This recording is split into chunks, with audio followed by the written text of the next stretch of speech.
It's great to see the energy in the room.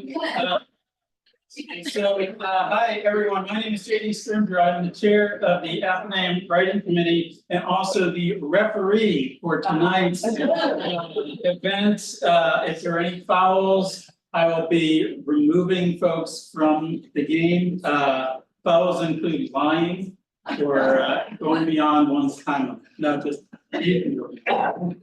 So welcome to tonight's storytelling event.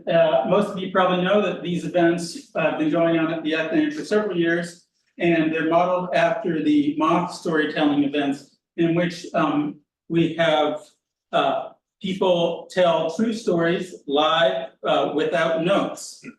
We may be a little bit different than the mock in that we also try to bring in members of the community from different walks of life, people who aren't necessarily experienced storytellers or even who don't necessarily have experience sharing their stories in public. And that's because this is such a great community event. You get to meet new people and hear about their lives. We wanted to give as many different people a chance as we can find. Well, tonight's topic, sports, may seem frivolous given the state of the world. Isn't that always the case? Aren't we always in perilous times? And I think that sports, kind of like the arts, are things that help make our lives meaningful, things that make us want the world to be better so that we can enjoy them, enjoy arts, enjoy sports. I also think that sports at its best is a great outlet for the competitive gene that I believe is in our DNA. If you think about the various ways that humans are competitive, this sport is often the safest, sanest way. That competitiveness can be directed outward toward others or toward ourselves. But it definitely can often bring out the best in us. Lastly, I think you'll hear this in some of the stories tonight. Sports can give people a sense of belonging, a sense of community, whether you're a teammate, a coach, or simply a fan. I can't promise that we'll actually get done before the Celtics start tonight, but the second half is the one worth watching. Right? So, but this idea of community reminds me that in some ways sport can be like events like this storytelling event, which I think of as a great event to build community, sharing story. So we'll have 6 storytellers tonight. They're each going to speak for approximately 10 minutes. And our first one is our very own Jean-Marie Procious, who is the executive director of the Salem Athenaeum and co-chair of the Salem Literary Festival. She's a librarian and archivist with degrees from Simmons University and Hiram College, an avid reader and pie baker. Her activities also include serving as a trustee of Harmony Grove Cemetery, volunteering with the Clothing Connection and other local nonprofits, and game night with friends, her husband, 2 kids, and 2 cats. Jean-Marie?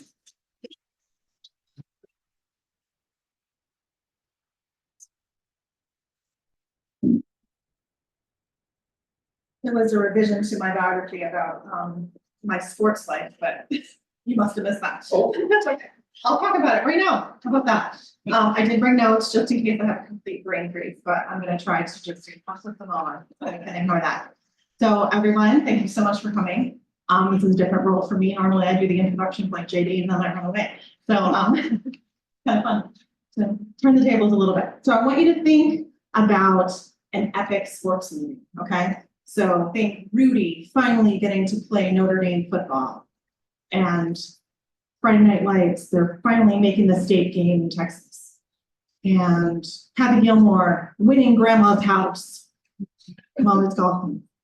Hoosiers, ragtag team of misfits, led by coaches battling their own demons, coming together doggedly pursuing a really unrealistic goal.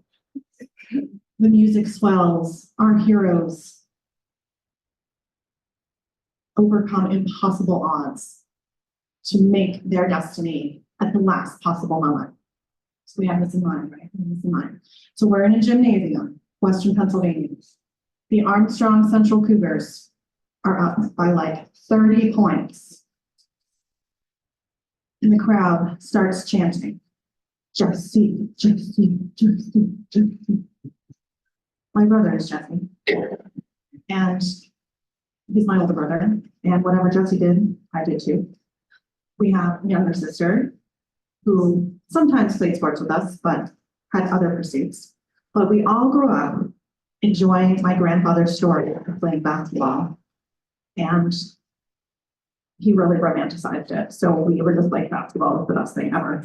And there was evidence because there were framed black and white photographs of his 1928 basketball team in those shiny, shiny uniforms with the short shorts, exactly like you see in Hoosiers. It was exactly, the numbers were shaped the same, everything.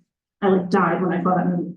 And he would tell us about the game was really fast paced because they played in a cage, so there was no out of bounds. They just had to keep going. And he was a 6'1" center. He never missed a tip off, according to him. And his name was Darl, D-A-R-L, no Y, no Y. Procious, Darl Procious. And so his nickname was Darling Precious. And he was proud of this. So I knew it wasn't ironic. Like, I know, like, they loved him. He was a great basketball player. Like, because why did he tell us that nickname if it wasn't true? And he had great stories about going to away games on the train or in the back of somebody's truck. And one time they went to Dayton, which was 15 miles away, and the roads were terrible because it was like January. And they rode in an open wagon with a team of horses, and it was snowing, and they had a couple blankets between them. And they were freezing on the way there and sweated, soaked, and really freezing on the way home. I hope they won. I think they won. So we had this great legacy from my grandpa, and he was a great storyteller. And my uncle, also a 6'1" center, those pictures hung right outside his bedroom door. So he grew up with them, played all throughout high school, college, was a coach for 30 years at the high school where he taught math and computer science. His younger brother, who's my dad, 5'10", no basketball for him. He played football and sousaphone in the band, sometimes in the same game. He would go change. But he played streetball. Everybody played basketball in my family. They had a hoop in the back alley, and there was a court down the street, and he played with all his friends, and he made darn sure that we all played and knew the rules. And we lived outside of town. We had a gravel driveway. We still had a hoop. Learning to dribble on a gravel driveway, I prefer to pass. We had good team players. We could lead the court. Lots of games of horse and pig after dinner. And when I was growing up, there was no girls basketball until you were in junior high. Again, rural area. So I played all the other sports. I played softball, and I was a pitcher and a catcher. I played third base. I had a good arm. And then I played volleyball, and I swam. I played tennis and golf for fun. I was a cheerleader for a while, and then I could finally play basketball. So it was very exciting. And I played in 7th, 8th grade and just loved it. I'm not the fastest. None of the Prociouses are really fast. So we rely on our smarts and our cunning to move around the court and know the plays and work on our shooting. But I got to play, and it was really fun. And until I was a freshman. During my 8th grade year, my school, well, the school board actually, voted to consolidate my high school with the one in the next town over. And they voted in the spring. And in August, we went to school in the new configuration. So there wasn't a lot of time to work out all the details, and it was kind of chaos. I went to a student council meeting in early August where we decided those new school colors on the mascot, and kind of felt thrown together. But we did have 2 slots to play basketball, so we could have a blue team and a gold team. So we just played in the original school slots. And I'm in the blue team, of course, too. All my friends were on the gold team, except their center, who I know because she went to the other school. I played against her once or twice a year for the last 2 years in junior high. And she was my nemesis. Because she was a dirty player. She would throw elbows, she would finger poke, like she spit on me more than once. And she was a really good player. Like she didn't need to do that. Like she had me. Like she bested me all the time. She didn't need to intimidate me. And I think she was just an asshole. I mean, maybe her dog died. Maybe she poked it too much. I don't know. That. But my team gave me the nickname Mean Gene, Procious, which is a very ironic nickname because I'm not really aggressive at all. And but I still kept going to my practices and playing and scrimmaging against her over and over and over. And when I was a senior, I was given the superlative most dependable, and kind of I was, and kind of still is. But I knew when I was a sophomore that there was going to be one team and I would be scrimmaging against my nemesis all the time and riding the bench during games. So I was like, I'm out, basketball, I love you, but I'm out. And then junior year, I went to a private school because it wasn't just sports that was difficult about the new school consolidated situation. And during my junior year, they deconsolidated. So that new school only lasted for 2 years, and I ended up graduating from my original school. My high school years were utter chaos. So I was pretty much done with school sports. I did theater and other things where you can build communities, which JD was talking about. Still had a lot of fun. But my brother, he played basketball, like I said, from the time he could walk. Played in the Y League and the Catholic School Travel League, and then all throughout junior high and high school. So the first year of consolidation was his senior year. And they didn't really have the blue team gold thing going on. They were just one team. And he didn't make the cut for the starters. And he honestly didn't play like at all his senior year, at all. On the bench, every game. But he was with his friends, he was still having a good time. He's still lifelong friends with the people he played basketball with. They see each other, they go to camp, and, see each other's kids and play together. It's awesome. But he's the nicest guy too. Like you couldn't even joke ferocious with him. Like he's just kind-hearted and it just wouldn't be authentic at all. So he did every game, was happy to be there. So now we're back at our gymnasium, the crowd is chanting, Jesse, Jesse. Because the coach just signaled to him because they're up 30 points. Jess, come on. You're in. And the crowd sees it. They see him get up, check in with the scorekeeper. So they start stomping and start chanting his name. Jesse, Jesse, Jesse. He gets on the court. So this lifelong friend and teammate gets the ball. So he's got the ball.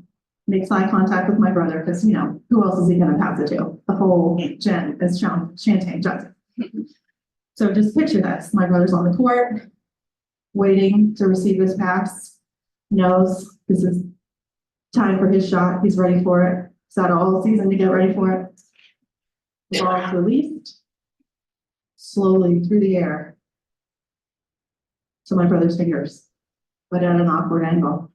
And his pinky finger is immediately dislocated. Exactly what happened to the gymnasium. A gasp, a sigh. Dr. Cross, who was there to watch his own son play, steps up out of the stands, grabs my brother's finger, puts it back into place, just goes to the bench, sits down, holds his hand. The crowd are all on their feet, clapping, chanting, Jesse, Jesse, Jesse. The moral of my story is there are many ways to make momentous and rememberable exits. So, Jean-Marie, are you sure that I'm not your brother? Because I actually, I made the team my senior year, and I have the distinction of never scoring a point. And also, can I just show you all my pinky finger?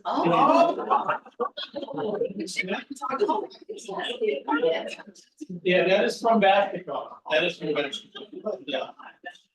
Yeah. All right.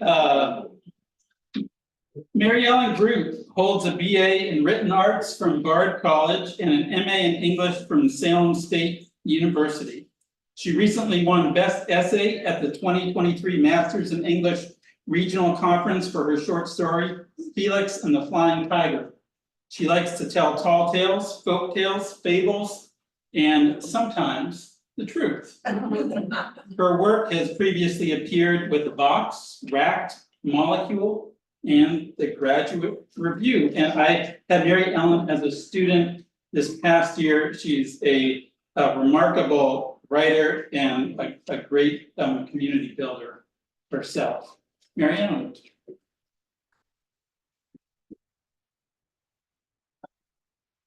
Let's see if I can work around this microphone as well as my previous speaker did. Hi, I'm MaryEllen, everybody. Nice to see you. I'm gonna tell you a story that I like to call A Tale of Two Races. As a child growing up in the 90s, I tried all sorts of activities searching for a place where I could shine. Soccer and softball, ballet and tap. You see, millennial children like me began building their resumes in kindergarten. By middle school, my peers were already padding their applications with extracurriculars to highlight their teamwork, resiliency, and leadership. Team captain, all-state, state champion. I usually quit these commitments when I wasn't a natural or a prodigy, promising myself the next one would be it. It was around this heightened middle school time that I discovered running. I discovered running on my own on one of the many walks I would take to escape my house and family. There on the sidewalk, the restlessness that swirled within me seemed to grow too loud, and the only way to get it to quiet was to start moving my legs. Slow at first, and then faster and faster. The faster I moved my legs, the more in control of both my body and mind I felt. There was an agency available to me on the sidewalk that I couldn't find in other areas of my life. If I could have stayed there all day, I would have. I kept my love for running rather private and close to my chest until it came time to apply for college. There, staring at a nearly blank page, I felt the need to officialize my love for running and join the cross-country team so I could put it on my applications. This somehow snowballed into me running cross-country for Wheaton College in Norton, Mass, where I matriculated for my freshman year. They gave me a small financial aid package that included a cross-country scholarship. I was surprised by the abundance of clothes they gave me with Wheaton cross-country written across them. In the pile, I found a tiny pair of blue shorts, that could best be described as underwear. Those were our racing uniform. Racing was something I'd only done once or twice in high school and never enjoyed. The anxiety and stress that racing seemed to brought me counteracted any of the mindfulness that I found running alone on the sidewalk. I didn't want to let my teammates or my coach down and be so slow that I cost us what would otherwise be a win.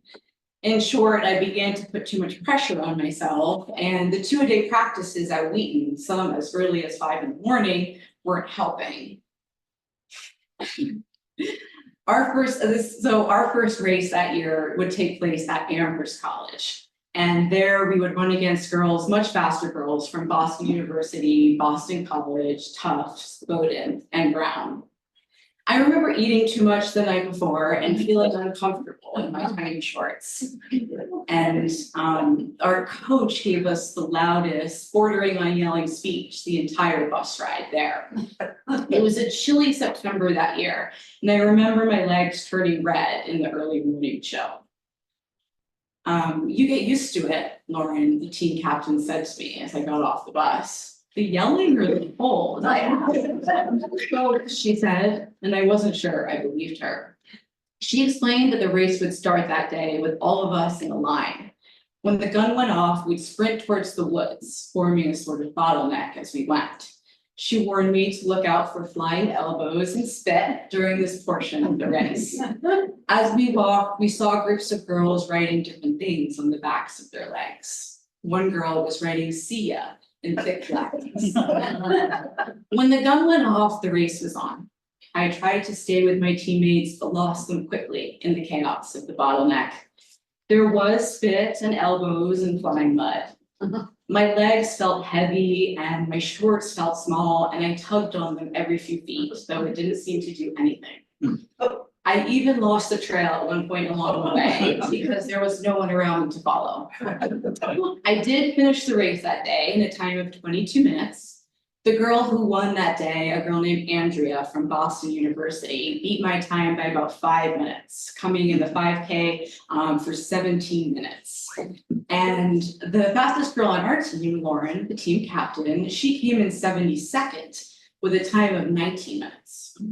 On the much quieter bus ride home, she expressed her disappointment to me. I hope I'm as fast as her one day, she said, before she put in her headphones and then stared out the window. Andrea, the girl who won that day, later became an outspoken activist, talking about the pressures that young female athletes face to be thin and perfect, fast and first. Andrea had starved herself that day and for many days before it. I reacted to this competitive environment with a visceral rejection, and after a few more races, decided to quit the cross-country team and even transfer out of Wheaton College. I wanted to be a writer, and I saw myself doing that for much longer and much more competitively than I saw myself running. Besides, it was already starting to catch up to me, the two-a-day practices and my own penchant for skipping meals, catching up to me and showing up in the form of tiny stress fractures on each of my ankles. I didn't run much for the rest of that year. When I told Lauren that I was transferring at the beginning of May, she resumed her big sister role. You know, she said, it's not always better on the other side. This time, I was sure I didn't believe her. I fell back into my idea of running for a team when I arrived at the Bard College campus the following fall, knowing next to no one. A team has, and perhaps always will be, a great way for meeting people. And at a cliquey art school, part of me seemed to accept that. Still, I was hesitant, and I grew even more so when the team's coach, Fred, reached out to me when I got to campus. Those are some great times you got, he said, and I bristled.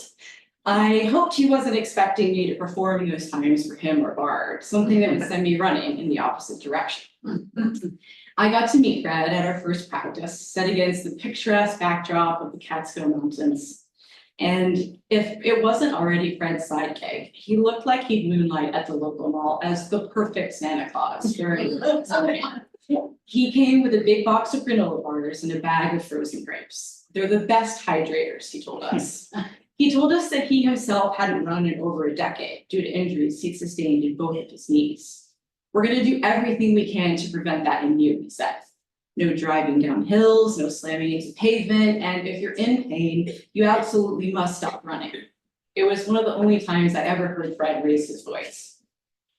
Our first race would take place at Vassar College. I remember arriving and seeing the neat trail carved into this big billowing, field of grass. And I remember my uniform too. It was a pair of long black shorts that nearly reached my knees and a boxy black tank top. My teammates were covered in tattoos and their hair was dyed all different colors of the rainbow. I myself ran the race that day with a lip ring and a pair of sunglasses. We certainly looked like the cross-country team from an art school. As we got off the bus, a warm fall day met us outside, the kind that still feels like summer.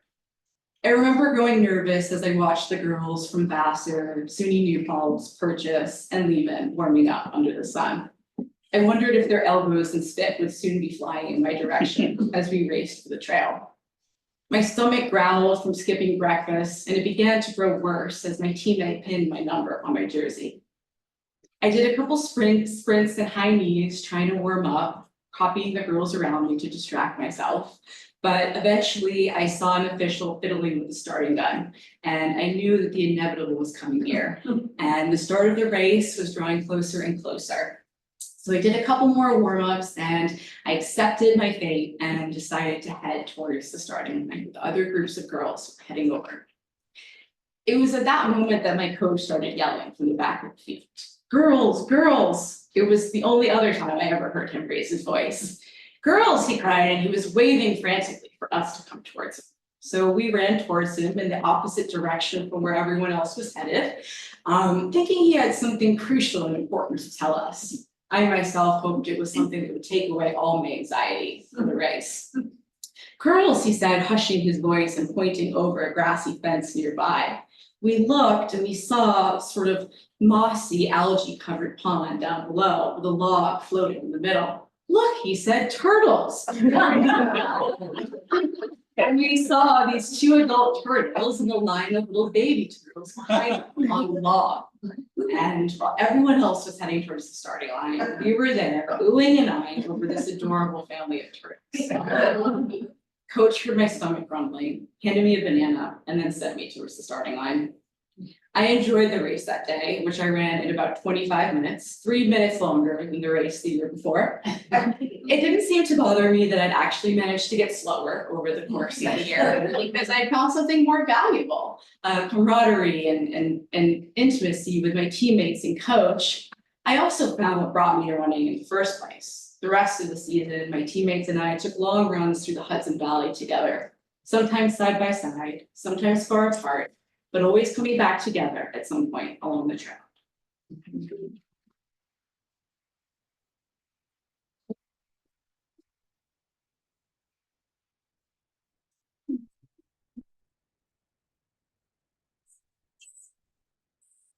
That was great, MaryEllen. Thank you so much.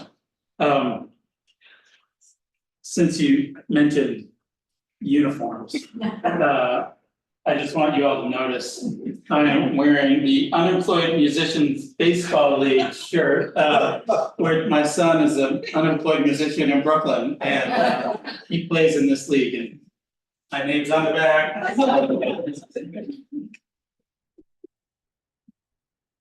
AnnMarie Catabia grew up on the South Shore playing basketball in her backyard with her brothers, dad, and friends. Today, she continues to play the sport, along with coaching it at the Beverly Y. AnnMarie is also a freelance graphic designer that enjoys performing music at local open mics, both her own and covers.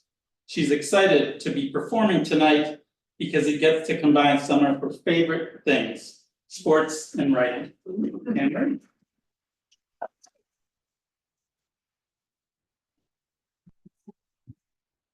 How y'all doing? All right.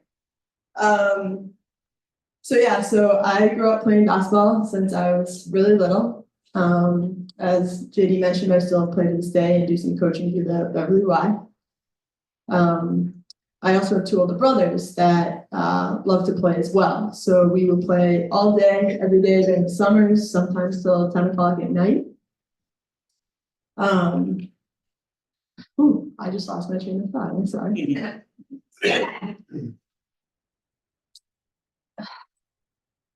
I'm really sorry. Hold on a second. I'm a little nervous here. You got it. So I also do some coaching, and my first coaching job was actually my neighbor's son, who was 7 at the time. And, I was the age that anyone starts coaching, 12. And so just to give you some background context, Mikey and his parents actually moved in next door to us when he was about 3 or 4. And he had this little white tricycle and a little white helmet with blue and red stripes on the side that he would ride this tricycle down his driveway, down the sidewalk, and up our driveway.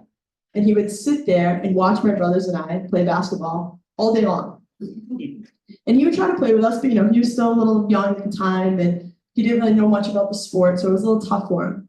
But as he got older, he started showing an interest in sports, in particular baseball. Now, my brothers like to joke around with them, and there was this one day we were out in the backyard and he's playing baseball, and my brothers felt the need to tell him that baseball is boring, basketball is better.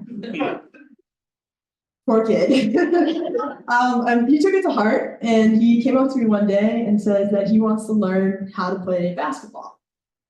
And I looked at him and said, "Are you serious about learning how to play?" I said, "Because if you are, I will teach you how to play." Who did I think I was, Rick Pitino? I'm 12.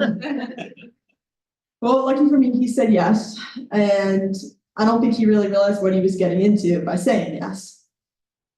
But he did. So it was around the summertime, and my brothers were off working pretty much full time at that point.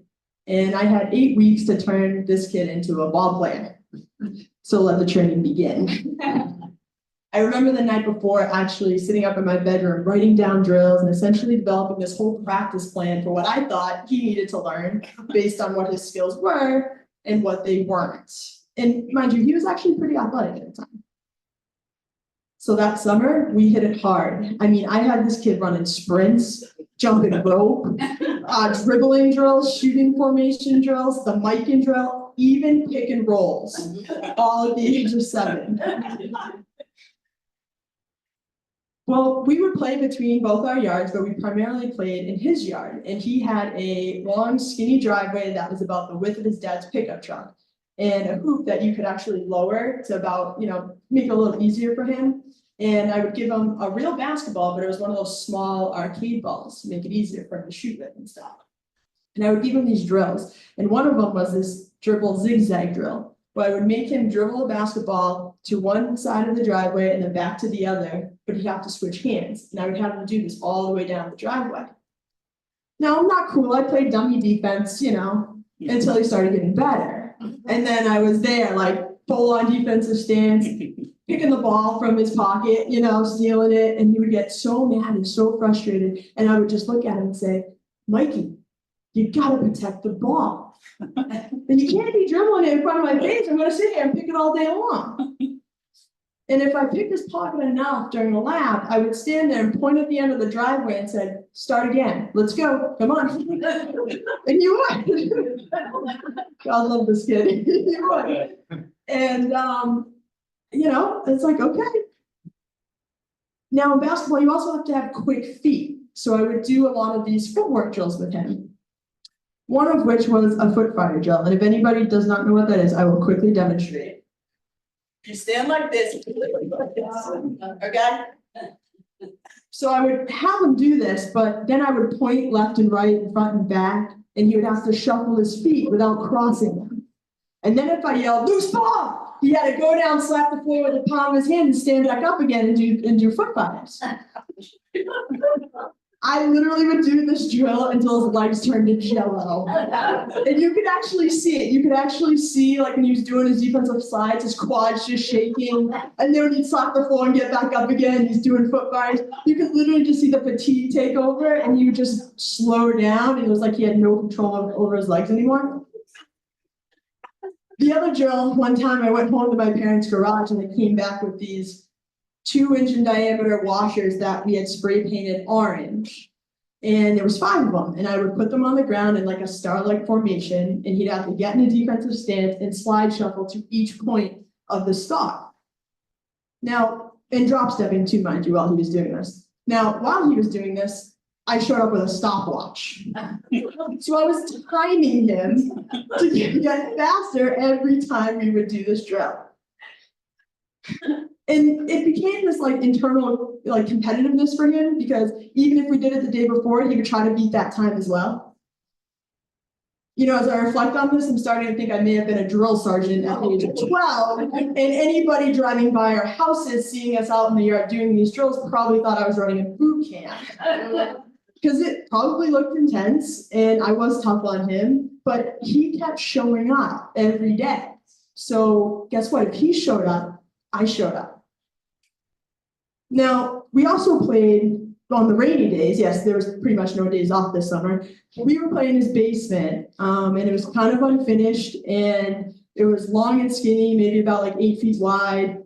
And he had this little Tykes basketball hoop with this little orange rubber ball that from week to week never really seemed to stay inflated very long. And I was teaching him left-handed layups. Now, for those of you who don't know, when you are learning a left-handed layup and you're a righty, it feels, I don't care how athletic you are, it'll make you actually feel like the most unathletic person in the world. And I see this gentleman nodding his head. That is awesome. He gets it, right? Because it feels so unnatural to go off your opposite foot and shoot with your left dominant hand.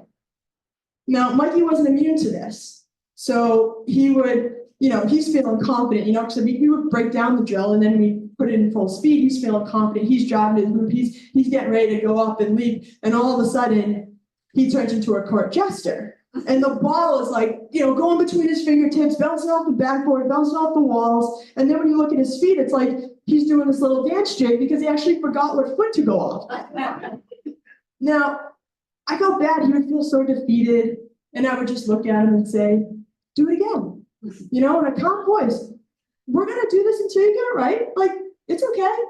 And he would pick his head up and he would continue to do this drill until he got a couple good ones in a row. And then we would actually move on to the next one.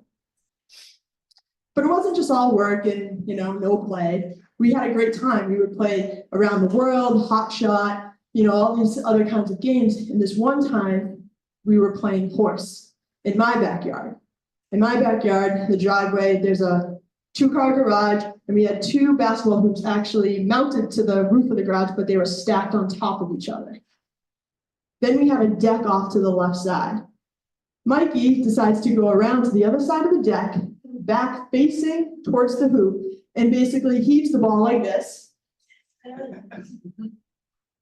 And I'm watching this thing go up. It hits the top of the garage roof, goes over the top backboard, and goes through both hoops. And I'm sitting there, I'm like, you gotta be kidding.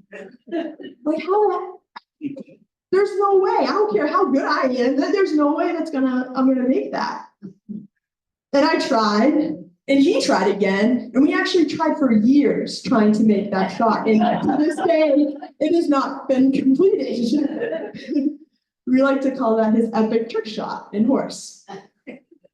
Now, I don't think either of us knew at the time how much of an impact this summer would actually have on our lives. I mean, I know I didn't. I was playing pretend coach and having fun and doing it because I love the game. And honestly, I had all the time in the world.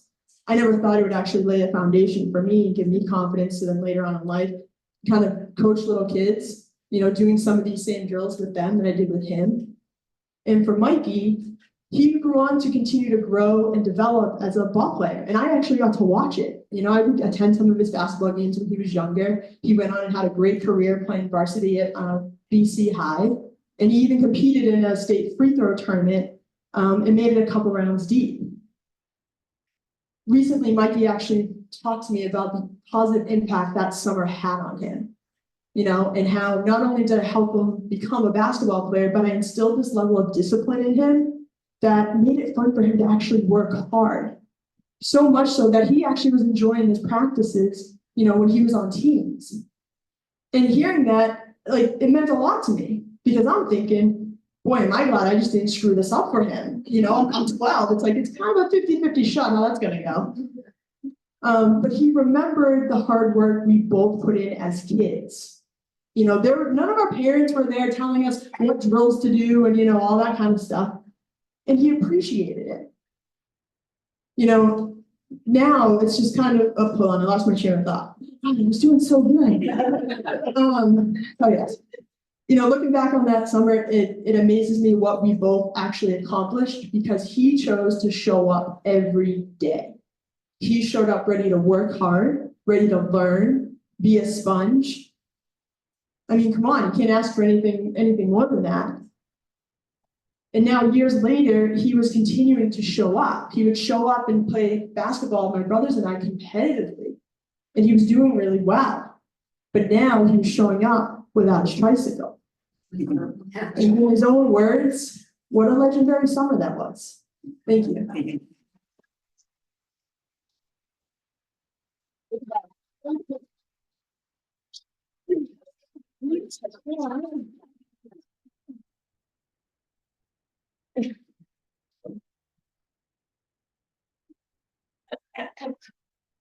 See, if I had had you as a coach when I was 7, I would have scored.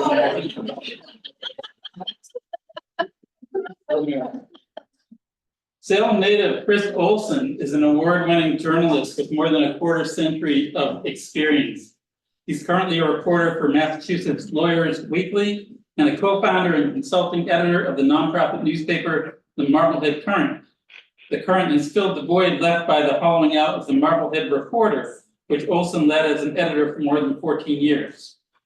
He's also a contributor to the website Baseball HQ and to the annual book Ron Chandler's Baseball Forecaster. He lives in Beverly with his wife Wendy, an administrator at St. John's Prep, son Max, who just finished his junior year at Bates College, and 2 adopted shelter cats, Pablo and Bruce.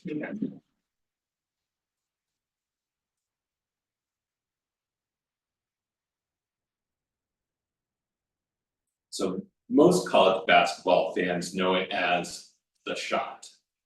But I was always more impressed by the dribble.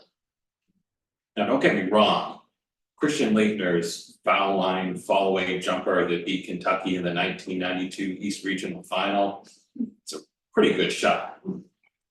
But what's always stuck with me, what's always amazed me, was what he did when he first caught that 80-foot baseball pass from his teammate Grant Hill. He actually put the ball on the floor. 2.1 seconds left. I just want you to sort of put yourself in the size 16 sneakers of Christian Laettner for a second. The score is 103-102. 2.1 seconds on the clock. A trip to the Final Four is hanging in the balance, and now this pass is coming your way. I don't know what you would be thinking, but what I would be thinking is, as soon as that ball gets to me, I gotta get rid of it quick. The worst thing that could possibly happen would be that the clock expires and we don't even, get a shot. But not Christian Laettner. He dribbled the ball, did a little post move, and then got the shot off just as the time expired. He'd be asked later, Christian, why in the world did you dribble the ball with 2.1 seconds left? And what he basically said was, it just felt like the right thing to do. In his book, Blink, Malcolm Gladwell tells us that sometimes those are the best decisions we make. What seems like it might be an impulse or a reflex is actually informed by a lot of experience, wisdom, and so forth. And that was certainly true of Laettner. I mean, he'd spent his 10,000 hours in the gym practicing those post moves. Malcolm Gladwell called this thin slicing, and certainly Christian Laettner thin sliced the hearts right out of the Kentucky players and all their fans. So 4 years earlier, I had made a little thin sliced decision of my own. I had 2 really good options to go to college. I couldn't figure out which one to go to. And then someone, maybe it was my mom over there, said to me, imagine checking the box on one of those letters that says, I decline. Which would hurt more? Which would sting more? And I said, well, that's easy. I said, it's, not go to Duke, not see 40 years of Duke basketball. I'd grown up sort of devouring every word written in the Boston Globe by Bob Ryan, Dan Shaughnessy, Peter Gammons. The idea of not having that experience, I just couldn't live with not walking through that door. 4 years later, that led me to the Philadelphia Spectrum, the same place where Christian Laettner was. Christian was on the floor. I was up in the press box, covering the game for the Duke student newspaper. Now, so you might think, oh, well, that thin slice decision worked out great for you. You sort of lived the dream. But it didn't start out that way. I had a really bad first semester at Duke. If it hadn't been for a very benevolent professor, I would have failed my first calculus class there. Someone dropped a dime to a dean, probably my RA, that I wasn't really adjusting well socially either. So that dean pulled me into his office, and the first thing he suggested was, maybe you want to go home. Maybe you want to go home to Salem, take some time to think about it, try this again next year. So no, that's not what I want to do. He said, okay. The next prescription he had for me was, well, you need to get involved. What do you like to do? Thought about it for a second and said, well, I kind of like to write. He said, great. He said, here's the name of the literary magazine on campus. Here's this alternative newspaper. You might want to check that out. But he said, don't bother with the Chronicle. They never let freshmen do any of the cool stuff. So I went away. I tried that alternative magazine, that's a whole other story. But then early the next semester, I was seeing a friend of mine leave the dorm. So where are you going? I said, oh, there's an open house at the Chronicle, at the student newspaper. Do you want to come along? Of course, I knew what the dean told me the right answer to that question was. The answer was no. But my gut was saying, yeah, go. Thank goodness I did. Up at the newspaper office, found my people, I found my passion. You know, over the next 3.5 years, so many amazing stories I got to tell in the pages of the Duke Chronicle. My first feature story was on a fencer by the name of Randy Scribanja. Hard to forget that name. There was field hockey and women's soccer and men's soccer and so forth and so on. And then eventually I got to write my first story about this All-American basketball player, Christian Laettner. I wrote a story. A few days later, in the mail at the newspaper office, there was a card addressed to me. I opened it up. Card said something like, thanks for those kind words you wrote about my son. Sincerely, Bonnie Laettner. Now, you know, maybe some people know who Christian Laettner was, but you know, he was pretty much the quintessential villain in college basketball during his day. You know, ESPN put together a documentary eventually called "I Hate Christian Laettner," and it's great, by the way. Watch it. But when I got that card, you know, I felt so privileged. I felt like I had the secret that this bad boy was actually a mama's boy, and it made it a little easier to deal with. So, you know, over the years, you know, I you know, had this amazing experience, and by the time I got to that Duke Kentucky game in Philadelphia, I knew I was playing with house money. I had, you know, I had already been to a Final Four the year before, a pretty famous one where Duke defeated an undefeated UNLV team, and then went on to win Coach K's first national championship ever. And so, you know, TV timeouts last about 60 seconds. Coach K, you know, in that Duke Kentucky game, Coach K was drawing up that final play to figure out how they were gonna defeat Kentucky. I was using that minute to go through the 5 stages of grief. It was my senior year, and I was like, look, by the end of that minute, I was like, look, if this is the way it has to end, so be it. It's been an amazing ride, and so forth. Of course, that's not the end of the story. Christian Laettner hit that shot.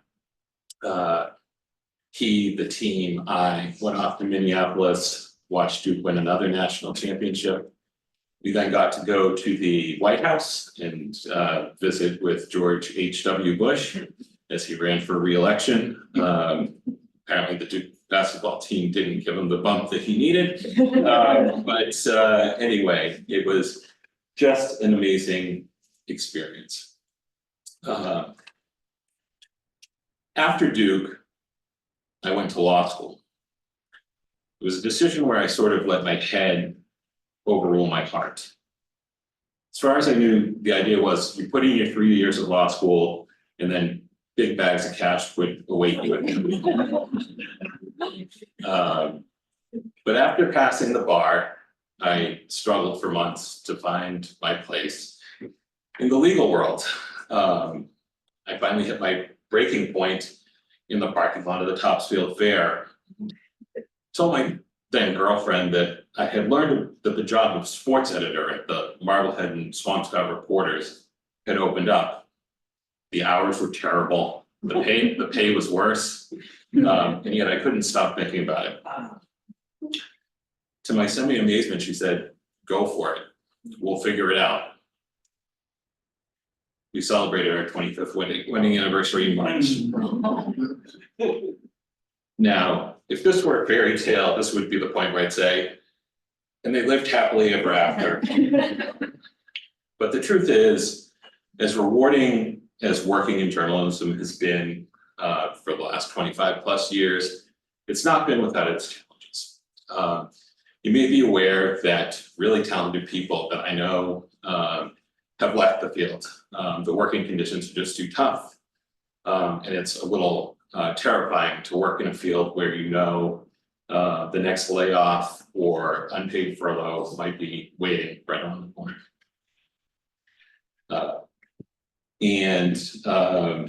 So, you know, to my mind, right up there with teachers and social workers and nurses, journalists are people whose values to society is not really reflected in their paychecks. A few years ago, some friends and I gathered at a local Chinese restaurant to drown our sorrows in hot and sour soup. The hedge fund that owned those papers, where I got my start in professional journalism, for years had been cutting them to the bone, but now it was dealing them a death blow. This can't stand, my gut said. And thankfully, the guts of the other people around the table, even though they were filled with chicken fingers and fried rice, were saying the same thing. The website of Marblehead Current, the nonprofit news organization we launched, will turn 2 next month. We've published 75 weekly print editions and counting. I'm sure some people still think we're crazy, given the daunting challenges the newspaper industry faces, and maybe that's true. Like a typical startup, we're still in a phase where our future isn't guaranteed. Even still, I can't help but be hopeful. After all, as my classmate Christian Leitner once taught me, sometimes you have to trust your instincts, make an unorthodox move, and take your best shot.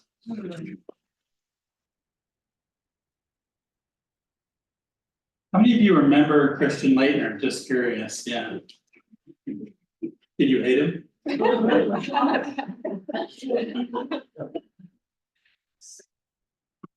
Thanks, Kris, that was great. Beth Kapnis-Livermore was born and raised in Salem. And I think like AnnMarie, she learned how to play basketball by playing with her 5 brothers, yeah. She was the starting guard in the 1986 Salem State University Division III National Championship basketball team. And if you're curious about that, my colleague and I, Kevin Carey, made a little 20-minute documentary about the team that you can see if you go to the Salem State Library website and look under special collections. Or just email me and I'll send you the link. She currently teaches in the Wilmington Public Schools, and I got to know Beth because we used to play in a basketball game on Sunday nights at the upstairs in Salem Y. So we paid to open it up, and she was like the toughest player I ever played against. She was feisty and shoot and was just. I never wanted to guard her, yeah. So that Kapnis.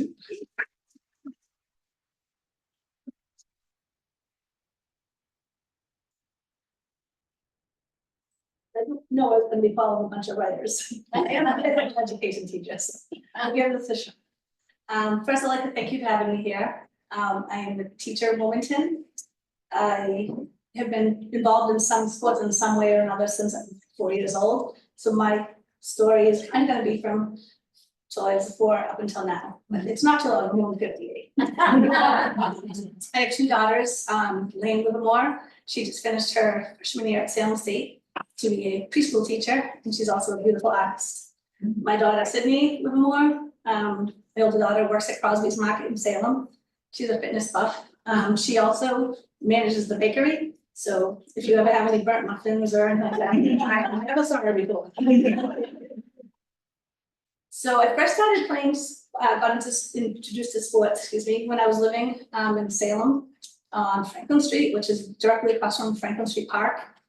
My dad, John Kapnis, was a Salem firefighter. He just recently passed away a couple of months ago at the age of 95.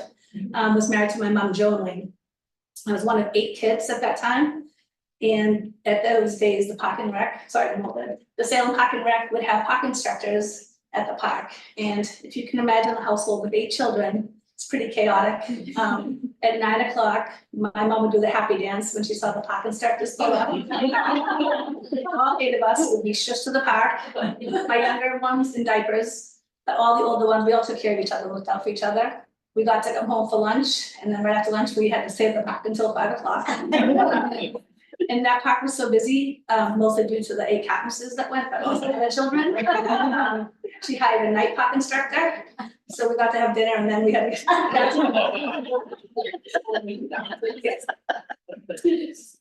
Sadly, my mom passed away at the age of 42, leaving 8 children behind. And my dad and my older sisters kind of took care of us, the younger ones. So for that, I'm forever grateful. But we all pulled it together and worked together. Later on, my dad, sad story. Later on, my dad married Ruth Webster, and she was a teacher in Salem, and she had 3 children of her own. I don't know if it's crazy or remarkable to marry a man with 8 children. I say a little both. But we did it. We moved into a house, 13 people with only 1 shower. That's where the competitive spirit began. But a cold shower, came on. My dad also had many jobs. He was a lieutenant in the fire department, but he also sold Cappy's famous popcorn on the common. He's cleaned office buildings. He was a snowplow driver. He drove trucks. He did anything, whatever he had to do to take care of all his kids. My favorite job was he was a men's basketball official. And so I got to go to the games, and every time I was at halftime, I was out there shooting around. That's where the gym rat took over. I also played Little League. I was the only girl. I also played basketball rec. My dad was the coach. With a couple of my brothers, I also was the only girl on the team. My 5 brothers definitely toughened me up. Anytime they needed a 6th person, I would jump in. And after 2 points, there was a fist fight. We never could make it to 11. My dad always instilled to play hard and not cheap. Always do your best. Practice like it's a game, and then the games will actually be fun. And no matter what, get that loose ball. I kind of took that a little over the top. I would dive, slide, hit, ran to the bleachers, do whatever I had to do to come up with that loose ball. And I usually did. Thanks to my brothers teaching me how to be tough. In high school, I played 3 sports. I played field hockey, basketball, and softball. I captained a couple of the teams. My dad and I, with a father-daughter duo, the Salem High Hall of Fame, so that's kind of cool.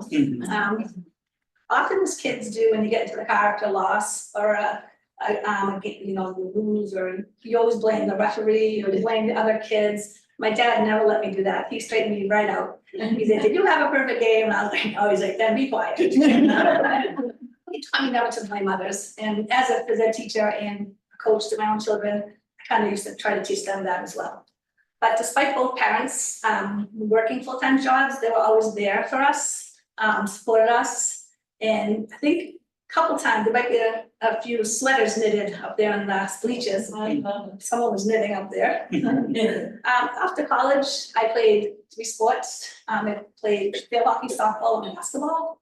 I don't know if any of you are from Salem, but Leslie Boucher, Heidi Brennan, and Holly Brennan were 3 Salem girls that we went to the Final Four in field hockey as well. We didn't win it, but we went to the NCAA Final Four in field hockey. 1986, as JD mentioned, we won the national championship. Holly Brennan and Evie Okundo were also my teammates. They're Salem girls. We won that in 1986. I was picked to be on the all-tournament team as well with Evie. I had to be escorted out by the police, but that's another story. I can fight it back those years. On to adulthood. I coached basketball for many years in Salem, Wilmington, refereed. I coached my own children. That's when I stopped coaching when they were born, to support them and watch them play. As an adult, I won the park and rec sports have pretty much saved me, and throughout since 4 years old up until now, I always played sports. I had to put down the basketball and now I'm a pickleballer. In a couple of weeks, I'll play in a tournament, it's the fund, the cause of the tournament is for mental awareness, so it's a great win-win. I get to play pickleball and be competitive, and it's for a great cause. And when JD asked me to do this, I did not know, I was following 5 riders, so I was like, oh no, sitting in my chair, but I just want to say thank you very much for having me. Sorry if I had notes, but it's been a pleasure. I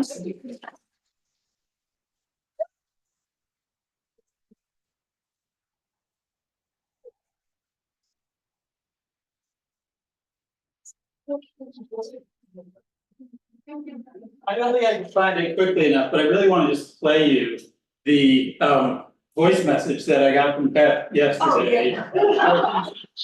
The first line was, JD, I hate you. What are you doing? So we checked in. You did great.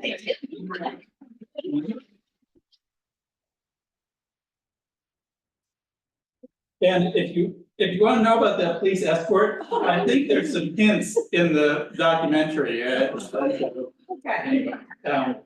All right, Alexis Dwyer is the Salem High School swim coach and a resident of Salem since 2007. Her journey with swimming includes 15 years of competitive swimming experience, New England and national recognition, and offer to swim on the 1996 Greek Olympic team, a full athletic scholarship to Boston College, and she was named also 2024 Northeast Conference Coach of the Year. We jumped a little bit with that last. All right. After only 2 seasons as head coach, Alexis doubled the swim team student enrollment with 24 swimmers and coached the Salem High School swim team to their first win in 5 years for a 3-5-1 record for the season.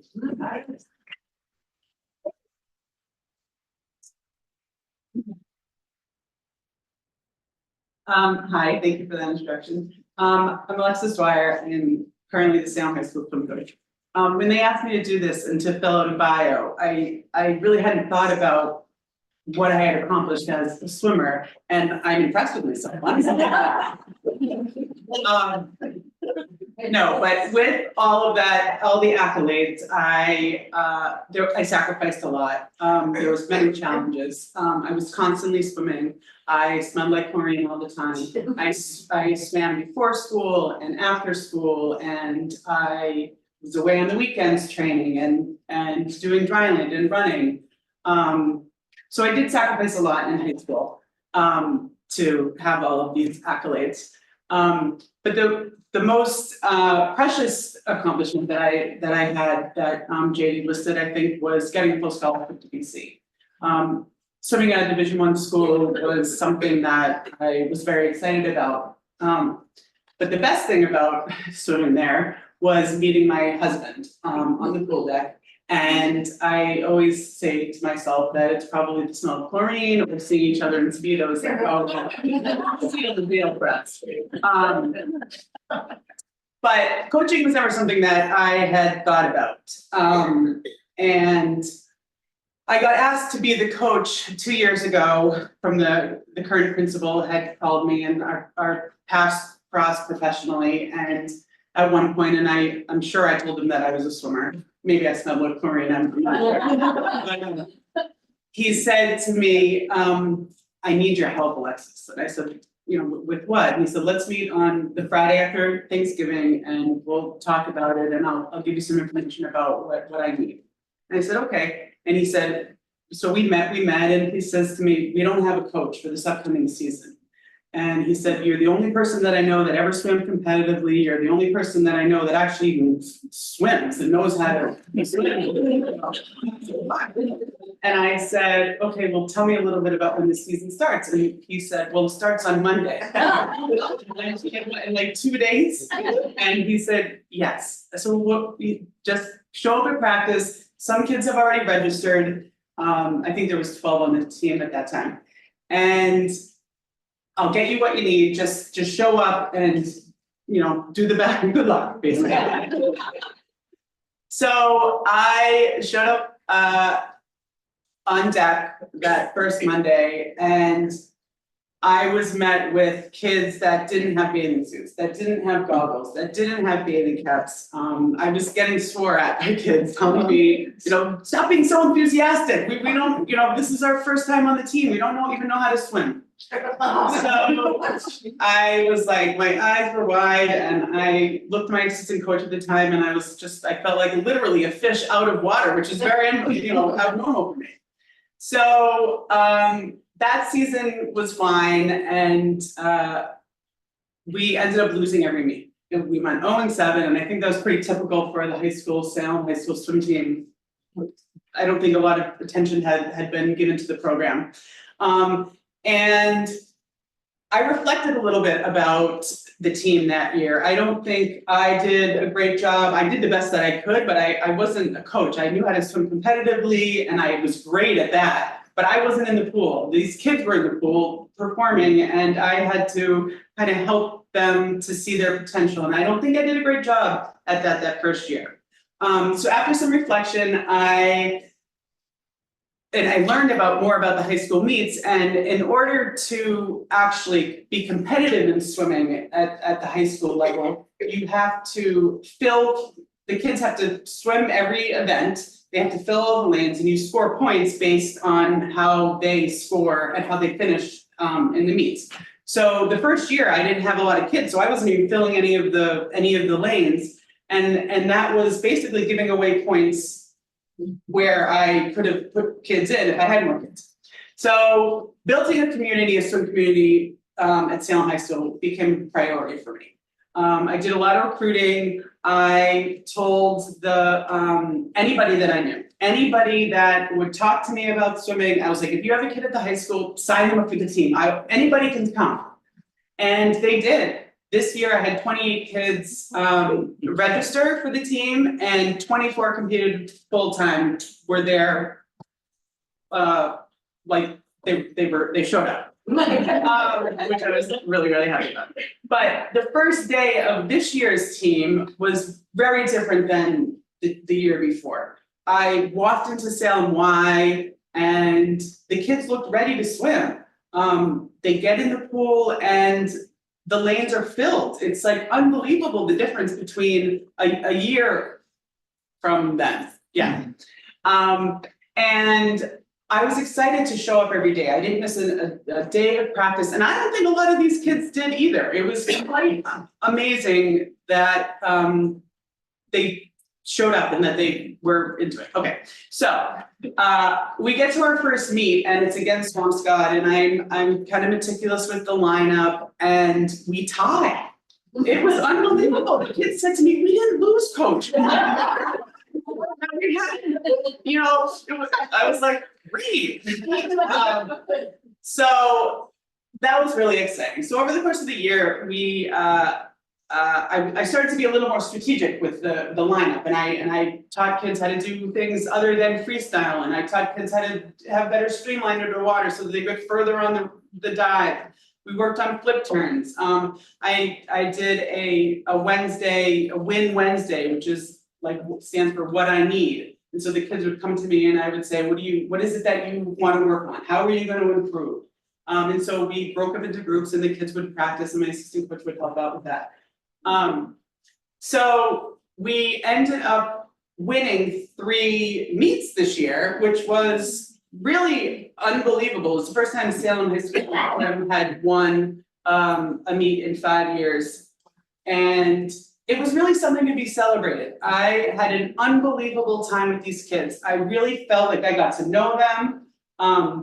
And one of my goals was to really partner with them, because my experience in high school swim is very different than what currently was happening with my kids on the team.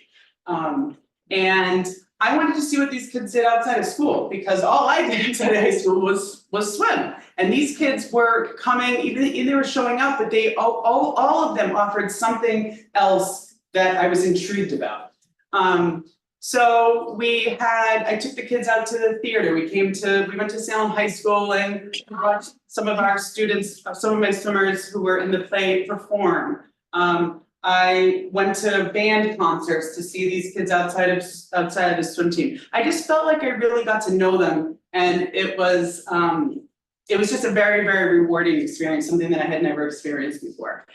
At the end of the season, so everyone was very excited about our 3 wins and our 5 losses, even though we had 5 losses and a tie, we were celebrated. I felt like it was, we go to the banquet and we had done some fundraising during the year, and I had some money to give out some awards, and I never had done that before. Some of the awards I gave out were like an unsung hero award, MVP award, most improved award, most dedicated award. I'm not a huge fan of everybody getting an award, but I am a huge fan of celebrating when people step up to the plate and celebrating kind of us doing things as a team. But my favorite award that I gave out was called the Character Award, and I actually saw, when I went to go pick up to go talk to somebody about the trophies and how to do this, because I'd never done it before. I saw a list of another team's awards that they gave out. So I kind of cheated a little bit, and I saw what they were doing. I ended up doing that, but I didn't know what a character award was, but I was very intrigued by it. So I looked it up, and it said one of the definitions was someone whose behavior is unique or has changed over time. And immediately I knew who I was going to give this award to. It was my most favorite award that I gave out at the banquet, and it was to a current junior, and she did the least amount of stuff at the pool every single day. She got out of the water. She came with her hair blown out and her nails done. She wouldn't get in the pool half the time. Sometimes when she got in, she would go in a different lane, and I'd be like, where are we? Where is what's happening? First meet of the year. I'm just gonna go back to that real quick because she played a really funny kind of role in this in our first meet. Well, we tied, but she ended up getting out of the pool during her race. And I feel like if she just had finished the race, we actually could have won. But I gave her this award because she was just a character. She would come with McDonald's sometimes. She would come with her goggles broken. She would come and get out of the pool during races, which I was just like, what is that? But over the course of the year, she kind of got it together, and she ended up dropping time. Actually, every single one of my kids this year dropped time or got a best time in the pool, and it was just really something to celebrate. The one other thing that I really focused on with the kids this year was, like I said, celebrating them outside of the pool. And I had a senior who was a fine swimmer. He was kind of just doing it for fun, but he was really involved in the graphic design program at Salem Athenaeum, which is really awesome. And anybody that needs graphic design work should really contact who's up out there, because they're doing fascinating work. But he came up to me and said, I want to design a new logo for the team. What are your thoughts? And I was like, absolutely. Just do it. Show me what you can do. We can work together on it. And he said, oh, coach, you're like my first client. And it was just so I ended up having his logo be our new team logo, and I got sweatpants made for the team and t-shirts for everybody at the banquet. And Jean-Marie was there, and it was just a really great end of the year. Personally, I got voted Coach of the Year this year. Which, yes, it's surprising. Because this is only my second year, but this is an award that's voted on by all of the other coaches in the conference.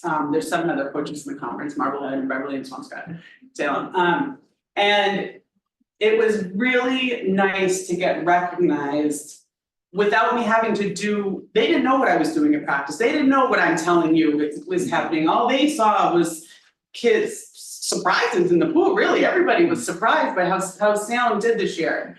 And it was really rewarding to get that type of award. And thinking back when I had to write the bio and all of my accomplishments, I would say this is probably one of the best, if not the best, accomplishments that I've ever received. And not only that, but 2 of my kids received Swimmer of the Year awards this year. So Salem went 3 for 3. Awards, which was just really unbelievable. So I am the coach. I'm gonna continue to be the coach. I really enjoy the kids so much. I think they change my life all the time. You know, they really showed up for me, and I am just happy that to be the coach and that I can see these kids kind of grow and do awesome things outside and inside the pool. So thank you.